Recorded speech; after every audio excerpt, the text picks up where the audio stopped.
வணக்கம். புரட்சி தலைவர் எம்ஜிஆர் அவர்கள் முதலமைச்சராக இருந்தபோது என்எஸ் கிருஷ்ணன் பிரபலமான ஒரு நடிகர் அப்படின்னு நம்ம எல்லோருக்குமே தெரியும்.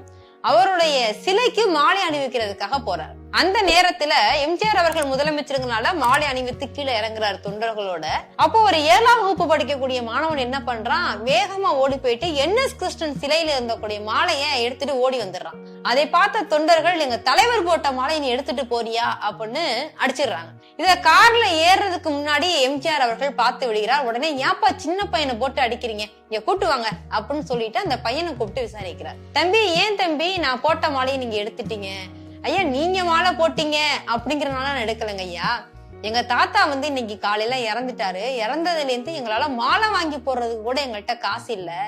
இங்க சிலை மேலதானே இந்த மாலை கிடக்கு, இந்த மாலையை கொண்டு எங்க தாத்தாவுக்கு போடலாமேன்னு நான் எடுத்தேன் அப்படின்னு அந்த 7ஆம் வகுப்பு படிக்கக்கூடிய மாணவன் எம்ஜிஆர் அவர்களிடத்துல சொல்றான். உடனே முதலமைச்சர் எம்ஜிஆர் அவர்கள் என்ன சொல்கிறார், என்எஸ் கிருஷ்ணன் வாழும் போதும் பிறருக்கு உதவி கொண்டே இருந்தார். அவர் வாழ்ந்து மறைந்த பிறகும் அவருடைய சிலையும் பிறருக்கு உதவி கொண்டிருக்கிறது அப்படின்னு சொன்னார். உண்மையிலே உறவுகளே, உதவி என்பது, கொடுத்தல் என்பது, தானம் என்பது நாம் இருக்கும் போது மட்டும் கொடுப்பதல்ல.